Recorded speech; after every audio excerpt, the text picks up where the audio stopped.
Welcome to Guide Guru. We hope this video helps. You start with a clean, hydrated base. This matters because dry skin repels putty.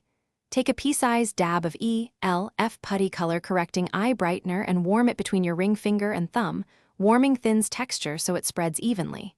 Dab small dots where darkness or blue tones show, inner corner, along tear troughs, and any purple spots. Press gently rather than rub. Pressing deposits pigment into creases. Once done, let it sit for 10 to 20 seconds so pigments settle before moving to now blend. Use a damp microsponge or your warmed fingertip and press in short, outward motions to avoid streaks. The why is simple. Pressing keeps pigment in place and prevents lifting, so coverage stays natural.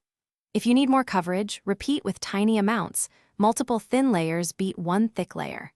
Once blended, layer a concealer one shade lighter to brighten. Make sure to tap, not drag, to maintain the color correction. Finish with a light dusting of translucent powder to lock everything in. Complete the look by checking in natural light and blending any edges with a clean brush. For extra brightening, add a hairline dot in the inner corner and blend outward. This avoids overloading the whole under eye. If you see creasing, press a tiny amount of hydrating cream into the crease and lightly reapply powder. This softens lines without caking. Troubleshooting tip. If color appears ashy, warm it more on fingertips and add a warmer concealer layer. When removing, use an oil-based remover, then cleanse and rehydrate. Thanks for watching. Consider subscribing if we helped you today.